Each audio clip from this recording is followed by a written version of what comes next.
We are back and we have Infiltration set up. Excuse me, we're going to do a playthrough of this, a few rounds, if not a whole game. We have the critical review, and I want to thank everybody because that is our first video to go over 500 views. It's actually up over 600 right now.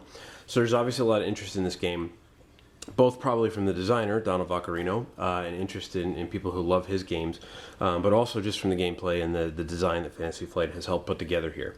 So we're not going to get into the review too much. We're going to get into the gameplay, and let's just go ahead and jump right in. The first thing you'll notice is that the board is set up a little differently. I just did this for space, just both for table space and camera space. But essentially, this is our starting room. This is our first floor. Instead of staggering them up, I just put them all in the same level. And then this starts our second floor, and this goes all the way up to the last topmost room of the facility. This is our secret room. We don't know if we're going to get there or not. We have our data files from the server pool. We have our red tech lock tokens. We have our yellow lab worker tokens and our purple interface tokens. We also have our generic item deck. We have the special cards, which are blackmail file, prototype, and sludge. Our NPCs. And we've gone ahead and selected 4 characters to show you the gameplay on this. We put out their item cards already, and we're playing, and we have the setup done in the variant rules called Specialists, and this is my favorite way to play. With Specialist, each character gets 2 specific starting items, which are the 2 most on the left, and then 2 random items, which are the 2 most on their right. They're a little bit tweaked just to kind of show what kind of characters they are. So we randomly went ahead and selected characters. We have John the Animal McAvoy the Muscle, Mr. White the Brains, Hugo Cash the Inside Man, and Marilyn 7Y3T9D the Driver. John starts with Gauss Pistol and Diesel. Mr. White starts with Informant and Secretaries. Hugo Cash starts with Sledgehammer and Call for Backup. And Marilyn starts with Slider and Keonju PT. We've got our proximity dial set at 0. And we have our alarm dial set at 0. And again, if this gets to 99, game over, anyone in the facility gets screwed. Now, in addition to the 4 starting items, every character is going to have these 4 cards: Advance, Extract, Interface, and Retreat. So we'll explain how this goes real quickly. Each round is made up of 4 phases. The first phase is the selection phase. What happens is each player would select one of their actions, one of those 4 actions I just showed you, which everyone has, or one of their items, and play that card face down in front of them. Then there is the resolution phase, where everyone flips over their card at the same time, and then resolves what happens in order. And then the NPC phase, which is if there's any NPCs on the board, they would then act. And then the security phase, in which we potentially increase the proximity dial. So the selection phase, like I said, is very simple. You would choose one of your items or one of your actions and play that down. From a resolution perspective, the first operative player would resolve their chosen card, flipping it face up, and then going around in the turn. So what I've done is I've laid these out as though we have the first player here with John, and then what we do is we just move this proximity dial from player to player to show who the first player is in each round. So we're going to go ahead and set things up here and get playing. The first thing you do is you flip over the first room, which in this case is the environmental testing area. The environmental testing area has 2 data files on it. It has an interface function that says move forward 1 room and play 1 action card. And it starts with a lab worker and an interface token. Now you'll notice on the lab worker there are 3 data files. So if someone destroys that lab worker, then they will get 3 data files to put onto the card's totals. So 2 start, so we pick 2 randomly. And again, these data files have either a 1, a 2, or a 3 on the bottom of them. You don't see them until you acquire them, then you can look at them, no one else can look at them, and you just leave it like that.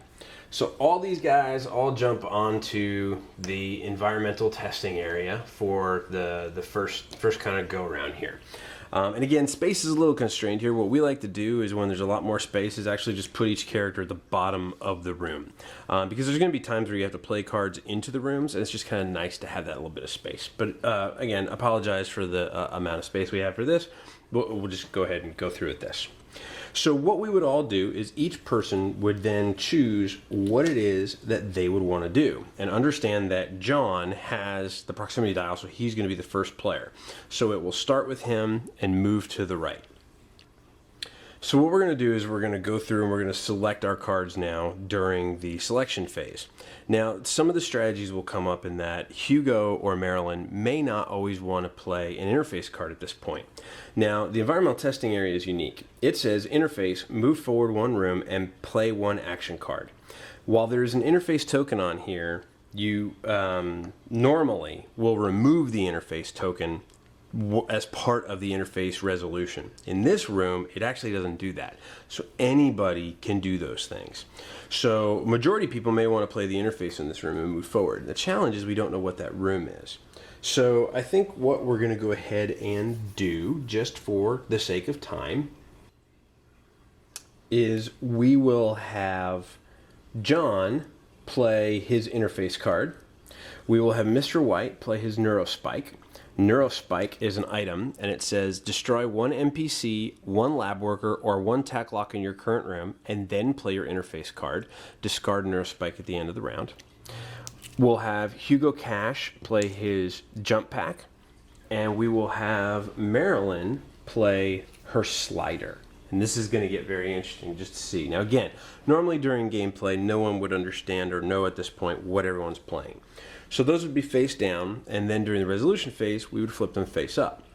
So the first thing that would happen is John would resolve his interface. So he would interface with the room, move forward 1 room, and play 1 action card. So he is going to move forward to the motion performance testing area. This has 5 data files on it, and it does have a reveal function. When we reveal this room, we have to increase the alarm dial by 1. And it does have an interface function that says discard 1 item card from your hand to move forward or backward up to 3 rooms. So again, you're not removing the interface token, but there is one that goes on the card. So John moves forward. We take 5 data files from the server pool, and these get piled up on top of that room, and there are 5 files for extraction now. Now, in addition to the interface, he gets to play 1 action card. Now, he can't play his interface because he's already played his interface. So we'll go ahead and actually play the extract card, which is going to allow him to download files from that room. And this is a gamble, so hoping that the next room would have a good amount of data files. Generally, they will at least have 2. There is one room that has 0, but we took a little bit of a gamble on that. So that's the end of John's resolution phase. Next, we have Mr. White. Neurospike. Destroy 1 NPC, 1 lab worker, or 1 tech lock in your current location. Well, there are no tech locks and there are no NPCs. So we're going to go ahead and destroy the lab worker. So the lab worker token gets removed, and because of the 3, he adds 3 additional files onto this room. So now there are 5 total files on that room. And then it also says, then play your interface card. So we would get to play Mr. White's interface card in addition to this. And on the room he is in, it says move forward 1 room and play 1 action card. So he would get to move forward 1 room and play 1 action card. And again, he's already played his interface, so he can't play it again this turn. We'll go ahead and play the extract card. So both Mr. White and John are going to extract from that. And extracts get resolved after all the other resolutions. That's why we're not resolving that yet. Next comes Hugo Cash. And Hugo is going to play the jump pack. And the jump pack says, move forward up to 2 rooms and reveal each room if able. Ignore all enter functions, item card effects, and special card effects in each room entered this way. And discard jump pack at the end of the round. So Hugo goes 1 and 2. And then we reveal this 3rd room, and we get the security station. The security station is going to give us our first NPC. It's going to have 2 data files on it, and it says reveal. So the reveal function happens immediately when you reveal it. Place the Officer Nelson NPC card face up in this room. It does have an interface function as well. If you play your interface function in this room, it'll say remove this room's interface token to draw 2 cards from the item deck. And there is also a tech lock worth 5 data files, which is pretty good. So the first thing that happens is we get 2 data files, and we put 2 data files on here. The next thing that happens is we take the Officer Nelson NPC card, and he will go into this room. Now, what does Officer Nelson do?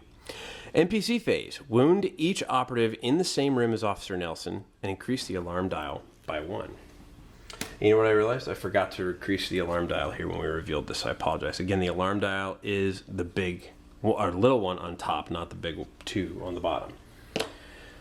Then finally, we have Marilyn. Now, due to the tech lock being broken in the environmental testing area, Marilyn's slider becomes a ton more valuable. So slider says, and this isn't slider from Top Gun, it says choose one adjacent room and move your operative and all available data file tokens in your current room to the chosen room and discard at the end of the round. So she will move into the motion performance testing area and take all 5 of those files with her. So now there are 10 files in that room. That's pretty important because now we have to resolve the extract files. So backing up to John, at the end of the resolution phase, I'm going to read extract word for word. At the end of the resolution phase, count the number of operatives resolving extract cards in your current room this round. Collect available data file tokens in turn order based on the following. So we have 2 people, Mr. White and John, both in that same room. If only one person in the room plays extract, you get 4 data files. If 2 people, then you each get 2. And if it's 3 or more, you each get 1. So John takes the top 2 most data files. Mr. White takes the next 2 most data files. And that is the end of the resolution phase. The interface and the extract for John go back into his hand because, again, those are actions and they will always come back into your hand. Then the interface and extract for Mr. White will go back into his hand as well. The neurospike is discarded because, again, it says discard neurospike at the end of the round. The jump pack is discarded and the slider is discarded. Now we have the NPC phase. Since there is an NPC here with Officer Nelson, oh, and I forgot to put the tokens on there, so we'll go ahead and do that real quick. Tech lock and interface. Since Officer Nelson is on the security station, he says wound each operative in the same room as Officer Nelson. So that would be Hugo Cash. You flip him simply to his wounded side and it shows that he's wounded. Now what does wounded mean? Wounded means that you ignore further wounds. But second, if you resolve your advance or retreat action card during the resolution phase, you become delayed. Delayed means you cannot perform your advance or retreat. So it basically slows you down. It gives you a wound, kind of like a shot in the leg or something like that. Officer Nelson just found out he's on the 3rd room and somebody broke in. He's shooting at people, randomly shoots Hugo in the leg, and if he tries to advance or retreat, he's going to be very slow in doing so. So first thing that happens is he's wounded. And the second thing that happens is the alarm dial is increased by 1. So you remember we've already increased it by 1 for the motion sensor room.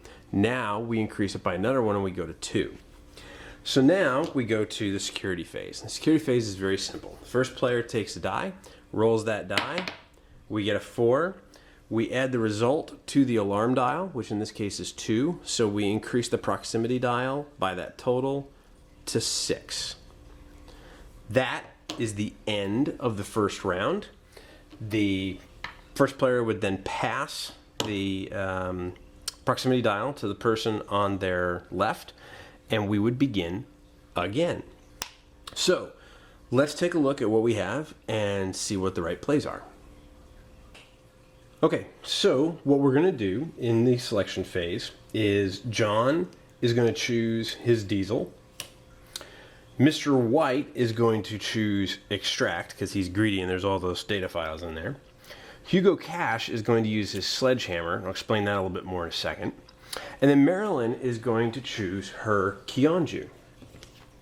So the very next thing that happens is the resolution phase. So again, those choices would all be face down. We would flip them face up during the resolution phase. So in the resolution phase, Mr. White goes first since he's the first player. The extract card is what he played, but remember, extracts all get resolved at the end of the resolution phase. So that's noted, and we move on. Hugo then goes with his sledgehammer. Now, the sledgehammer is very fun and very unique. The sledgehammer says destroy one CSX 13 NPC card or tech lock in your current room. Return sledgehammer to your hand at the end of the round. So very, very big. You don't just hit somebody and drop it. You hit it and pick it back up. Now, we can't destroy Officer Nelson because he's not the CSX 13 NPC. But Officer Nelson's pretty bad this early because Officer Nelson's going to constantly keep increasing that alarm dial. Hugo doesn't have a way to deal with him right now specifically, so we could have used our mono knife if we wanted to, but what we're going to do is actually use the sledgehammer to blow up the tech lock. So the tech lock gets destroyed, we get 5 more data files, and those go on this room for availability to download. Then Marilyn goes. Keonju PT, one of the coolest motorcycles on the planet or in any cyberpunk universe. Perform any or all of the following in any order. Move forward 1 room, player interface card, move backward 1 room, and discard Keonju PT at the end of the round. So the first thing Marilyn will do is Marilyn will move forward. The second thing Marilyn will do is Marilyn will play her interface card. So interfacing with this room says remove this room's interface token, which means no one else is going to be able to play that interface again. And draw 2 cards from the item deck. So she gets to draw 2 cards, and she gets Bowie Blade, destroy all NPCs and lab workers in your current room, and the movement tracker, move forward or backward 1 room, then if there is an NPC or lab worker in your current room, resolve either 1 action or 1 item card. Discard both of these at the end of the round. So when they're played, they get discarded. So Marilyn's had a pretty good run there. She got 2 cards and was able to move forward a little bit. And again, you want to be spread out a little bit when you're trying to download things. You don't want to have all these people in the same room because if everyone downloads, you get very few data files. Now we come back to John the Muscle. He is going to play Diesel. Diesel says play 1 action and 1 item card in any order. So 1 action and 1 item card. So John doesn't like Officer Nelson. And since John is the muscle, John is going to play his advance card to move forward as his action. And then he is going to play his Gauss pistol. His Gauss pistol says destroy 1 NPC, 1 lab worker, or 1 tech lock in your current room or 1 revealed adjacent room. Discard Gauss pistol at the end of the round. So this is going to get played. Officer Nelson is going to get shot and killed. He is out of the game now and don't have to worry about him increasing the alarm dial any further than he already has. So our muscle man has come in and saved the day in terms of alerting other people and getting those security mercs closer. Now, I could have, if I wanted to, destroyed him from that room and played my extract file as well. But I wasn't sure what everyone else was going to do. I actually had hoped more people might want to stay on that, for instance, and move me forward into that room with Hugo. I did not know that Marilyn was going to move forward or backward or anything like that. So there are multiple options and multiple strategies as to what you could do, and it really is a matter of the round order and who resolves what effects first as to how things work out. So not the greatest run for John, but still a good run because we got rid of Officer Nelson. So then finally we come back to Mr. White and we get to resolve the extract file. And Mr. White is rubbing his greedy little hands together like an evil genius. He is the head of the operations anyway. He's the only one who played the extract file, so he gets 4 files. So 1, 2, 3, whoops, 1, 2, 3, and 4. So all 4 of those files go there. Now, you would think that this means it's 6-2 right now, but again, they have different files, different values under here. So let's just go ahead and take a look at what Mr. White has already gotten. And again, this would only be Mr. White that could see this. But he has a total of 1, 2, 3, 4, 5, 6, 7, 8 total data files. So he's doing pretty well. And for the purpose of this game, he'll be the only one that will show you scores for it. So that's the end of the round. The Gauss, it's not the end of the round. We have to roll for our security now. So Mr. White rolls for his security. 1, which is great, plus the 2 for the alarm dial, so it goes up by 3 to 9 and gets passed to Hugo. Now, the Gauss pistol gets discarded. The advance comes back into John's hand. Diesel gets discarded. Extract comes back into Mr. White's hand. Sledgehammer goes back into Hugo's hand because it says so. And then the interface goes back into Marilyn's hand, and the Keonju PT gets discarded. So there's quite a bit of stuff in the discard pile. That may make an impact in this case. Let's go ahead and take a look and see what the best things are to do. Starting with Hugo Cash, Hugo is going to choose his extract file. Marilyn will also choose her extract file. And then John the Animal McAvoy will choose Signal Boost, and Mr. White is going to choose Extract. Now, I did this in a certain way just to kind of show you some of the gambling again. John is going to act third. So Hugo and Marilyn are going to act first. John will act third. John's bet here is one of those two is going to play advance and go into the next room to get the benefit of his signal boost. It's not going to happen, so we'll go ahead and we'll go through the turn and we'll show you how it happens. So in this case, the extracts happen at the end of the resolution phase. So again, extract, all good. We come around to John, and John, of course, is like, well, great, no one advanced. Well, here's why. Signal boost. Collect all available data file tokens from each revealed adjacent room as if you had just played your download or extract card while in each of these rooms. Discard signal boost at the end of the round. So you want both your left and your right rooms to be revealed. In this case, they weren't, but there are still quite a bit of extract files or files on the security station, as well as 2 left in the motion performance testing area. Now, the interesting thing about Signal Boost is it specifically says as if you had just played your download card. Now, I haven't been able to find a rule errata on this, but the way we've been playing with this is that happens right now, not during the extract phase. So it happens right now. So the other people in John's room are, there's 2 other people who played the extract phase. So there's 3 total players, so he would get 1 file from this room. And then he would also get 2 files from this room because both himself and Mr. White had played the extract. So he gets those 2 files. Now we go back and we resolve all the extract cards. So, and that's kind of the question. And if anyone has any comments on that, then please do let us know. We play as though it means just right then, not when you're resolving all the extract cards. If someone thinks that you should resolve that when you resolve the extract cards, then let us know. I'm sure either way is right. That's just the way we've been playing, so I'm going to do it for this video. So John gets to extract 3 people in his room, so he gets 1 file. Excuse me, Hugo gets to extract, so he gets 1 file. Marilyn extracts. 3 people have played it in her room, so she gets 1. And then Mr. White would normally get 2, but there's none left. So Mr. White doesn't get any. So Signal Boost is discarded at the end of the round. All the extract cards come back into the player's hands, as those are basic actions.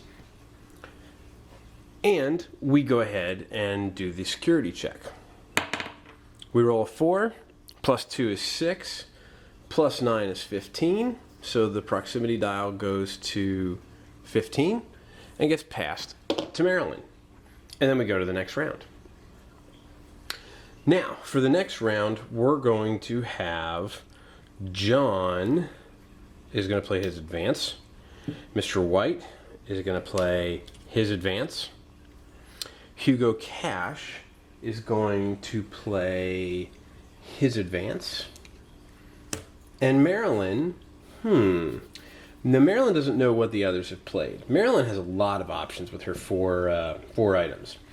She has a movement tracker, which allows her to move forward or backward a room, and if there's an NPC, lab worker, or lab worker in a current room, resolve either an action or item card. Well, she knows there's nothing in the backward room. Could be something in the forward room. Bit of a gamble. The Bowie Blade won't help her right now. The Stims allows her to either move forward or backward 1 room and then play the interface card. Moving backward 1 room could be really interesting because the backward run room in the motion performance testing area would allow her to discard an item card from her hand to move forward or backward up to 3 rooms. So that looks pretty good. Then there's the data code breaker. Destroy one tech lock in your current room and then play your interface card. Well, the tech lock's already been destroyed in the security station. So from right now, I think Marilyn's going to go ahead and try to use the stims. So we resolve, everyone flips over their cards. Marilyn goes first. Marilyn has stims. Move either forward or backward 1 room, then play your interface card. So Marilyn will go backward 1 room to the motion performance testing area. She will then play her interface card, which allows her to discard 1 item card from her hand and move forward or backward up to 3 rooms. So we'll go ahead and discard the Bowie blade and move forward 3 rooms. 1, 2, 3. Now, you must reveal rooms as you go through them, but we'll see what happens. The incinerator. The incinerator has an interface function that says if your operative is not wounded, flip your operative card to its wounded side to take any 1 card from the item discard pile and add it to your hand. Not too shabby. So we get 2 data files on it. There is no enter or reveal function, so nothing else happens. And then this room triggers, and it's the moving sidewalk, one of my favorite rooms. So 2 data files on it. And the moving sidewalk says, enter. If you entered this room by playing your advance card, immediately move forward to the next room. Now you'll remember, she didn't. She entered this room by playing her interface card here and moving forward 3 rooms. So that doesn't affect her. But anyone else who advances in that room is going to get shot forward 1 room. It also has an interface function. It says remove this room's interface token to draw 2 cards from the item deck, which is not bad considering that Marilyn just discarded 1 of her items. There are 4 data files behind that lab worker, and there is an interface token on there. So that's the end of Marilyn's turn. We now come over to John the Animal McAvoy. He had played his advance, so he simply moves forward into the incinerator, and life is good. It's hot, but it's good. Mr. White also advances into the security station, and Hugo Cash advances into the incinerator. Again, hot, but still good. The advance and basic actions come back into people's hands, as well as the interface for Marilyn. And the stims is discarded at the end of the turn. Okay, so both Marilyn and Mr. White are spread out a little bit, which is to their advantage. So what we're going to do, here I go rushing again. I am moving so fast I'm forgetting about these security mercs. Marilyn, at the end of her turn, needs to roll for security. She rolls a 5, plus 2 is 7, so the dial goes to 22. So we're almost a quarter of the way there. So now, again, Marilyn and Mr. White are kind of spread out a little bit, which is to their advantage. So both Mr. White and Marilyn will play their extract cards in this round because they want to get the most. They know that unless there's some item or something that's moving pretty quick to help people out here, Hugo nor John are going to be able to move into their rooms and take their data files. Now, you remember that Hugo is wounded. He had played his advance to move into this room, so he becomes delayed. His card is tipped over, and during this phase, he cannot play his advance or retreat card. He can play any other card he would like. So, he has the option of the sledgehammer, which really won't help him right now, the call for backup, which is getting closer and closer to becoming really, really key for him, and the destroy one NPC or lab worker from the mono knife. Again, neither is really helpful. So what we're going to do is actually have Hugo also play his extract card. John the Animal is going to say, I play second, so I'm going to play my extract card. He plays first because the dial comes back to him. So we go through, and again, everyone has played their extract card, so there are no items to resolve. So we can go straight to the extract. Since John is the first person to play the extract in his room, you add up the number of people in his room, which is 2, and per that, he gets 2 data file tokens. So he gets these 2. He has just about the same stack, maybe 1 more than Mr. White right now, but we don't know what his total is. He could be winning, could be losing. Mr. White plays extract. He's the only person in his room to have played distract. Therefore, he gets 4 data files, which is the 4 that are left. Hugo played his extract card. However, Hugo has no data files left because John extracted them all, so he does not get anything. And then Marilyn extracts 4 data files, but there's only 2, so she gets those 2. And the extracts all come back into people's hands. So you can see at this point, the timing during the rounds is very important, because Hugo got no files whatsoever because John was going first and was the first player in the round. So timing is a very big thing. It's a little bit of bluffing. Is someone going to play an item? Are they going to play an action? Is it something that's going to benefit them? Is it something that's going to benefit you? Is it going to hurt you? What's going to happen? So it is very, very challenging to not be at the beginning of the round, like Hugo just found out. But we'll go ahead and continue. John will roll for security, and he'll roll 5, plus 2 is 7, plus the original 22 we were on, and we were at 29. So the security mercs are getting closer and closer and closer. Okay, at this point, we're going to play one more round, and then we're going to go ahead and end it there. But it's going to get very interesting in this round, because you'll see some of the treachery that can happen. So during our selection phase, John McAvoy the Muscle is going to choose Advance. Hugo is no longer, sorry, let me move in order. Mr. White is going to choose his Secretaries. And then Hugo Cash is going to be undelayed. He's no longer wounded. He can now use his Advance or his Retreat, so he'll go ahead and use his Advance. And Marilyn is going to have the option of moving into the next room or potentially messing around with the current room she's got. Now, she does have a lab worker, and she does have the movement tracker, which will allow her to move forward or backward one room. Then if there's an NPC or lab worker in your current room, resolve either one action or one item card. Now, the interesting thing about that, it doesn't just let her kill the lab worker in her room. She needs to move forward or move backward. So she doesn't want to risk there not being a lab worker or NPC in the next room. So Marilyn is simply going to advance into the next room. So we start with Mr. White, because the proximity dial moves. Mr. White says for Secretaries, and this is one of the more fun cards in the game, either increase or decrease the alarm dial by 2. Then play either one action or one item card. So right now the alarm dial is at 2. It's at 29 for the proximity. Mr. White sees this. Mr. White also sees he has a pretty hefty stack of data files. Mr. White thinks it's time to start hurting people. So Mr. White is going to actually increase the alarm dial by 2 to 4. So that means at the end of every security phase, when the dice is rolled, 4 will get added to the roll. Very, very big. Then he also gets to play one action or one item card. And Mr. White is going to get really nasty, and he's going to play his Informant. Collect 2 data file tokens from the server pool, then play one action or one item.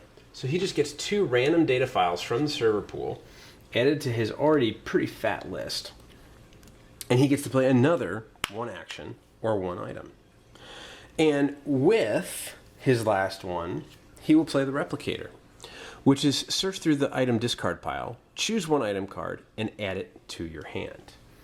So this is played, it's not in the discard pile. He's going to search through the discard pile, and he is going to choose, let's see, he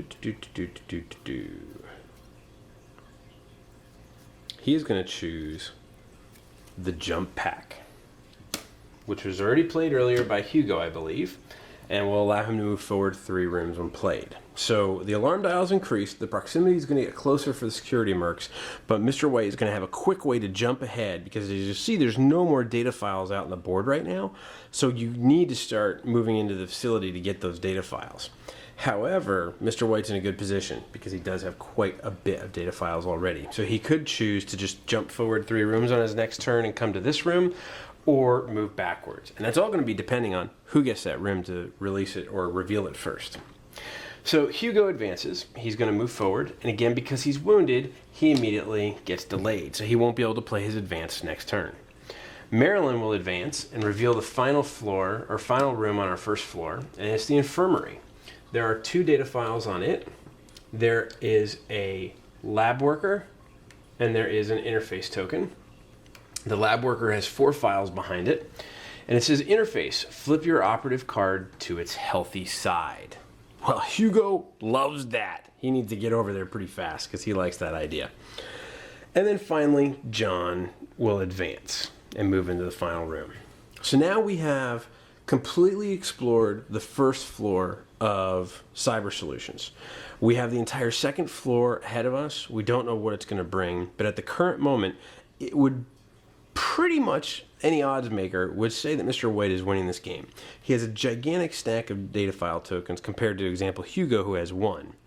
There is Marilyn with her 3 stack and John with about a 6 stack. But again, you don't know what's under there. John could have all 3s for all we know. So at this point in the game, you've explored half the facility. You still haven't gotten to the secret room. You've seen an NPC. You've seen the interactions and the bluffings of things. And now you're going to see the brutality of the secretaries. Because Mr. White rolls a 3 and takes the 4 and adds 7, and it goes to 36. So every roll now is going to add 4 more to that roll. So at this point, we're going to go ahead and end this. I hope that this was helpful and hope you got a good feeling for how the game plays.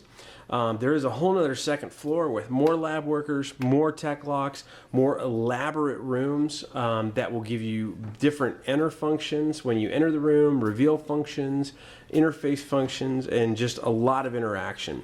As you can tell in a multiplayer game, there's a lot of interaction. Even though you're not necessarily affecting each other, the order in which your cards resolve in the round really impacts your final results for that round. So there's a lot of tension. What's each player going to play? And it's just a lot of fun. We hope you've enjoyed this. If you have, please feel free to leave comments here. You can also go to our Facebook page, which is facebook.com/critshappen. We have our Twitter account, which is twitter.com/critshappen. And of course, our main blog, which is critshappen.com. Thank you again so much. We hope you enjoy this video. We hope you enjoy Android Infiltration as much as we do. And we hope to see you in the dystopian future stealing those data files. Take care.